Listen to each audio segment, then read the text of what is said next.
Bonjour à tous, bienvenue à cette formation en ligne sur la gestion des activités socioculturelles de votre comité d'entreprise sur plateforme CE. Euh, donc, on est ensemble pour 45 minutes où je vais vous présenter comment vous pouvez gérer vos ASC sur la plateforme. Et ensuite, on réservera un quart d'heure à la fin pour vos questions. Le programme de la formation, donc l'idée c'est de voir avec des cas très concrets comment vous gérez euh, les trois principales activités de votre CE, c'est-à-dire tout ce qui est sortie, événements, donc voyage, arbre de Noël, sortie karting, etc. Vos billetteries, billets de cinéma, piscine, champagne, chocolat, etc. Et vos remboursements, donc sur présentation de factures. Donc plutôt que de faire une formation très théorique, on va prendre vraiment trois cas réels et qui sont les plus fréquents dans les comités d'entreprise et on va voir comment on les gère dans plateforme CE. Alors, euh, les modules qui vont nous intéresser aujourd'hui dans plateforme CE, ça va être événements boutique et subventions. Ça, c'est les deux modules qu'il faut utiliser pour gérer vos activités. En inscrivant vos participants, en inscrivant les gens qui achètent vos places, ça va directement s'inscrire en comptabilité. Donc, normalement, pour gérer vos activités, vous ne devez passer que par événements boutique et subventions. Alors, on va voir le premier cas, donc qui sont les événements. Donc, par exemple, vous organisez un voyage du CE à, à l'étranger. Donc, pour gérer un événement, ça se fait en trois étapes. Premièrement, on paramètre sa billetterie. Deuxièmement, on vient appliquer des subventions sur cette billetterie. Et troisièmement, vous inscrivez vos participants au voyage. Donc, pour faire ça, je vais aller dans événements boutique. Et ici, vous voyez, on a le choix entre événement, boutique ou code promo. Je vais aller dans événements, parce que c'est un voyage. Et je vais cliquer ici sur créer mon événement. Alors là, j'ai deux choix. Soit je crée une collecte en ligne, soit je crée une collecte hors ligne. Pour vous expliquer la différence, une collecte en ligne, ça veut dire que les gens vont pouvoir s'inscrire sur le site internet, s'inscrire au voyage et éventuellement même payer en ligne par carte bancaire. Une collecte en ligne, ça veut dire que le voyage n'est pas visible sur le site, c'est vous qui inscrivez les participants à votre voyage. Sachant que quand vous créez une collecte en ligne, vous avez quand même la possibilité vous-même d'ajouter des gens qui ne voudraient pas forcément s'inscrire en ligne. Donc ici, on va créer une collecte hors ligne. On met un titre, donc voyage, voyage du CE. Je vais aller mettre une photo.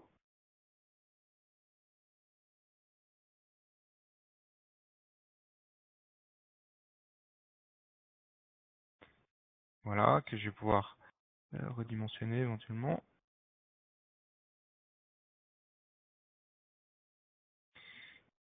Alors ici, donc, je peux mettre les dates. Alors ça, du coup, là, je suis pas obligé puisque je fais une collecte hors ligne. Mais si je fais une collecte en ligne, il faut dire, bah voilà, les gens peuvent s'inscrire de telle date à telle date, et mon événement, il aura lieu de telle date à telle date. Ensuite, là, je vais entrer les prestations que je propose. Alors là, c'est important de comprendre ça. C'est ici, je vais rentrer les prestations que je propose, mais je vais rentrer les prix d'achat en fait de mes prestations. À combien j'ai négocié les prix auprès des différents prestataires de voyage. Je ne rentre pas le prix que la personne paye tout de suite. Euh, donc, je vais dire que j'ai deux tarifs. Un tarif adulte qui va me coûter par exemple 600 €. Et ici, je clique sur nouveau, donc je peux rajouter un second tarif. Un tarif enfant, coûter 400 €. Donc là, je peux ajouter des options. Je peux dire, bah voilà, pour les gens qui prennent le tarif enfant, il y a une option qui va s'appeler activité, activité journée et qui coûte 100 € par exemple. C'est-à-dire que cette option, elle est valable que si la personne a pris un tarif enfant. Et je peux ajouter ici des options qui sont valables quel que soit le tarif qui est pris. Ça va être par exemple les repas, allez, all inclusive, et ça coûte 300 € en plus. Alors, si j'avais fait ma billetterie en ligne, je peux aussi demander ici, vous voyez, téléchargement de fichiers, c'est-à-dire je vais demander aux salariés de télécharger par exemple un certificat d'assurance. Et réponse libre, c'est je peux leur demander des informations en plus, par exemple, est-ce que vous souhaitez avoir une chambre double ou une chambre avec un seul lit, par exemple. Euh, alors, ici, donc je vais vous montrer tout à l'heure comment on récupère la liste des participants, mais je peux décider, donc dans cette liste, bien sûr, il y aura le nom, le prénom, l'email de la personne, le tarif qu'elle a pris, et on peut décider de collecter d'autres informations.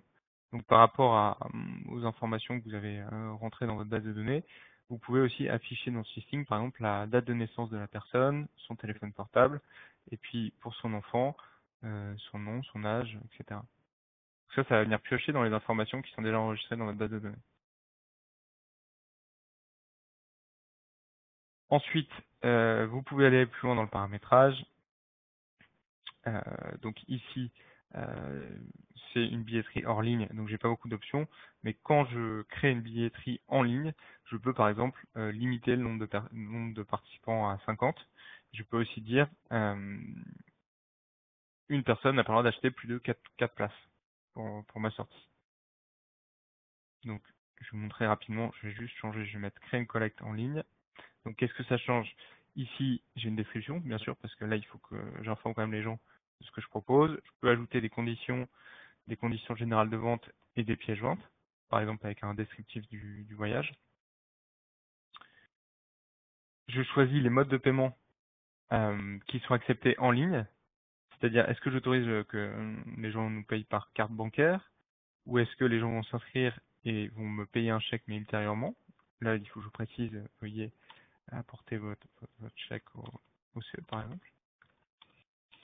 Et ici, donc, vous avez plus d'options avec, comme je vous disais, la possibilité de limiter le nombre de participants sur l'ensemble des ventes, par exemple à 50, de fixer une quantité maximale qu'un utilisateur peut acheter, 2 par exemple, et d'être prévenu à chaque achat réservation. C'est-à-dire qu'à chaque fois qu'une personne va acheter en ligne, vous allez recevoir un email. Voilà, donc ça c'est les informations que vous pouvez rajouter quand vous créez une collecte en ligne. Mais nous, on va rester à une collecte hors ligne. Donc ici j'ai ma petite carte, je peux choisir mon lieu. Là on va dire que je fais un voyage à Paris, c'est pas très original, mais bon. Hôtel, hôtel. On va dire, j'ai pas d'idée d'hôtel en tête là. On va l'appeler hôtel. Et je publie ma billetterie.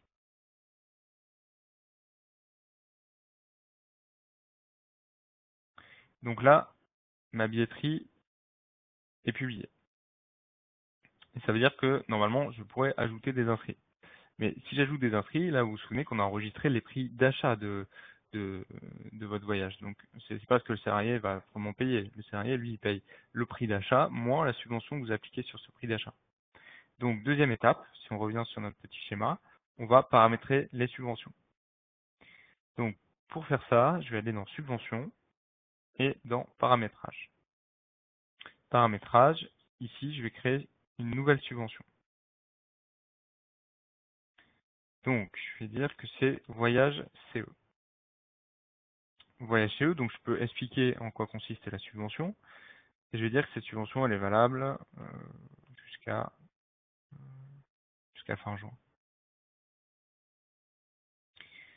Donc, ici, je peux restreindre ma subvention à un type de membre.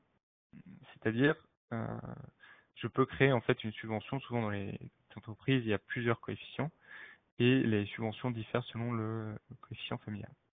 Donc ici, on va dire que je vais restreindre la subvention et je vais appliquer si le membre satisfait les conditions suivantes. Donc là, il n'y aura qu'une condition.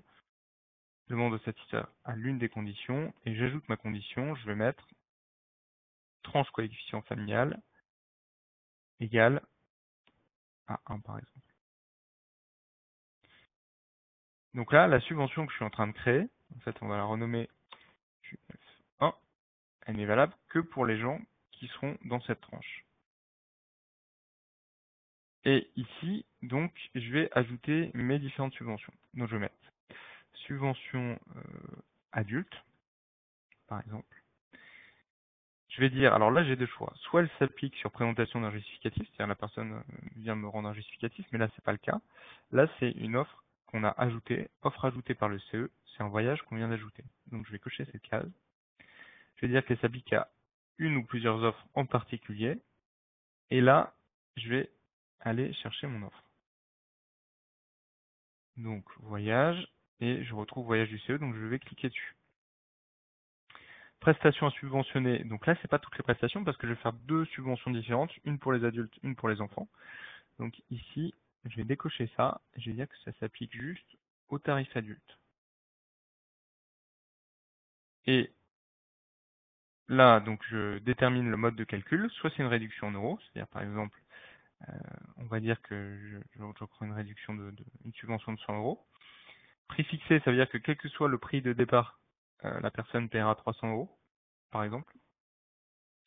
Et réduction en pourcentage, c'est vous subventionnez le voyage à hauteur de 50%, par exemple, avec un maximum subventionné de 200 euros. Donc ici, je vais dire que c'est une réduction en euros de 100 euros. Ok. Et donc pour les gens du QF1, on va rajouter une nouvelle subvention qui va s'appeler subvention enfant, cette fois-ci.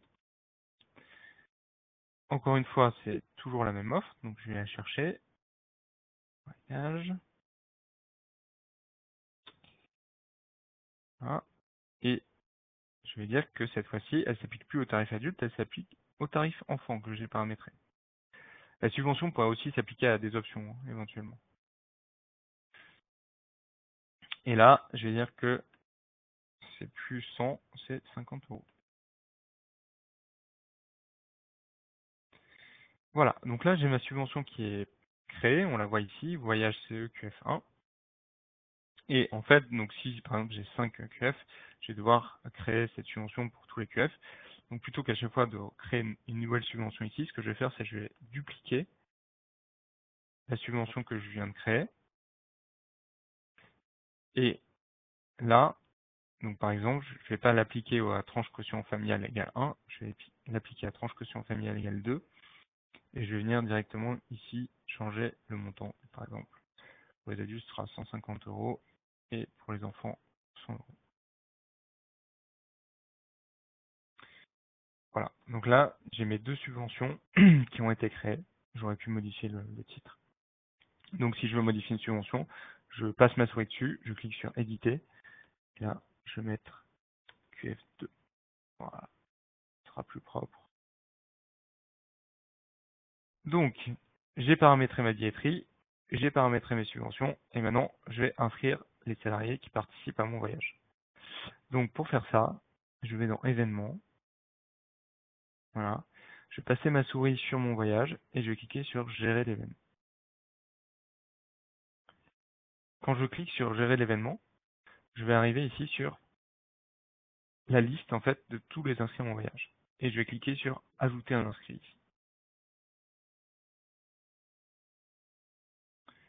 Donc, la première étape, et c'est très important, c'est je vais rattacher le paiement à une personne.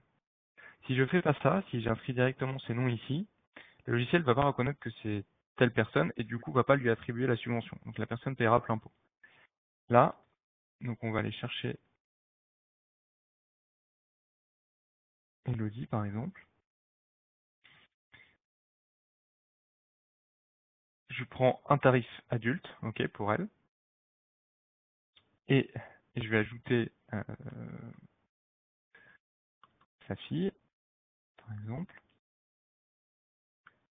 Et là, je prends un tarif enfant. Et vous voyez, il y a l'option activité journée qui est activée ici, donc je peux le cocher aussi. Ça va me rajouter 100 euros.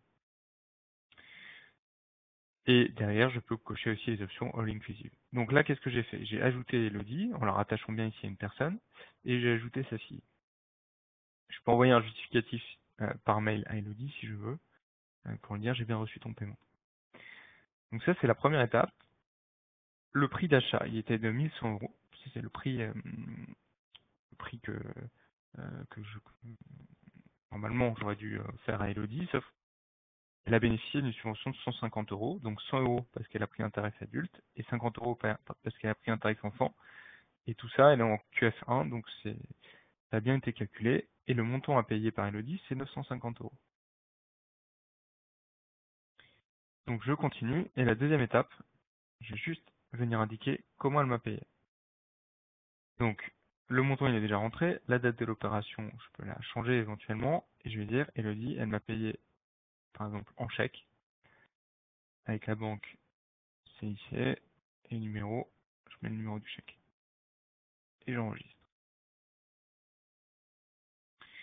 Donc ici, on voit que j'ai deux participants. J'ai Sophie et Elodie. Les deux participations ont été payées. C'est un ajout manuel, c'est-à-dire que c'est moi qui l'ai ajouté en tant qu'élu du CE. Sophie, elle m'a pris un tarif enfant activité journée, Elodie, tarif adulte, et les deux ont été achetés par Elodie.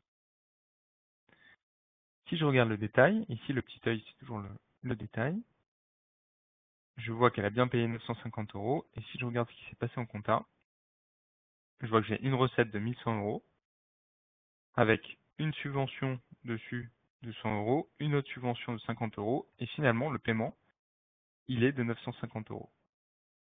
Et je peux aller voir comment Elodie m'a réglé.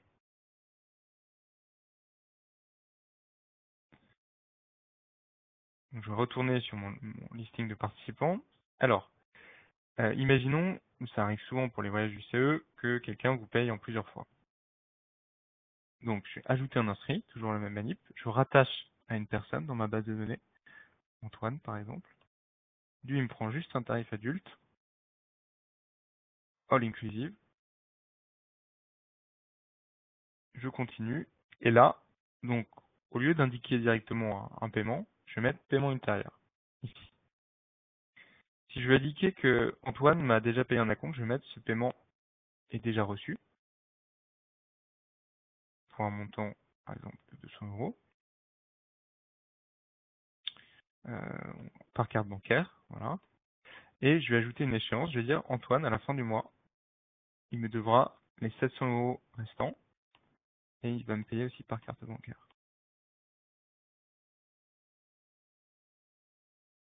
Alors, quel est l'impact? Là, on voit que Antoine, il a payé en partie. Toujours en ajout manuel. Bon, les prestations, ok.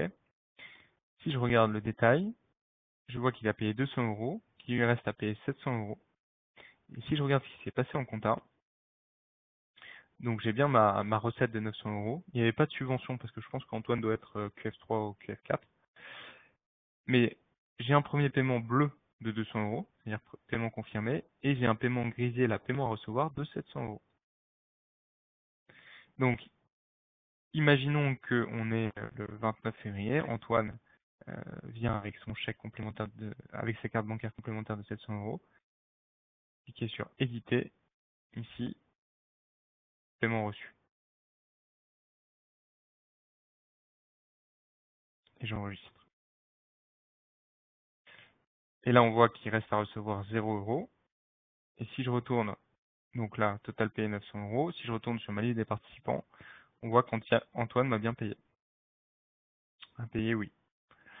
Donc à partir de cette interface, je peux exporter sur Excel, ça va tout m'exporter, toutes les informations sur Excel. Comme on a vu tout à l'heure dans l'édition de la billetterie, je peux collecter d'autres informations. Donc, par exemple, j'aurais pu euh, collecter le numéro de téléphone et quand j'exporte, ça m'affiche à côté de chaque participant son numéro de téléphone. Je peux aussi envoyer des emails depuis cette interface, envoyer des messages. Par exemple, n'oubliez pas, demain on part en voyage, ça peut être pratique. Je peux générer un listing PDF et éventuellement des badges. Ok, donc ça c'est la manière de gérer un voyage. Donc ça se fait en 3 étapes. Paramétrage de la billetterie, paramétrage des subventions, inscription des participants. Alors, ça c'est la méthode la plus pure et la plus juste comptablement. Si jamais vous n'avez pas envie de créer des subventions parce que vous trouvez que ça vous complique la vie, etc., ce que vous pouvez faire, c'est quand vous créez votre billetterie, donc quand vous créez votre billetterie hors ligne, vous mettez directement les tarifs auxquels les gens vont acheter le voyage. Donc, effectivement, c'est plus simple parce qu'il n'y a pas à passer par la création des subventions. Seulement, en fait, donc comptablement, ça reviendra à peu près au même, puisque finalement, ce que vous encaissez, c'est la même chose, mais la subvention ne sera pas enregistrée. Du coup, après, si vous voulez sortir des tableaux d'historique de subventions, de statistiques sur les subventions, etc., bah forcément, la subvention n'aura pas été enregistrée, donc vous n'aurez pas ce données. Mais je vous le dis quand même parce que, bon voilà, vous avez les deux options.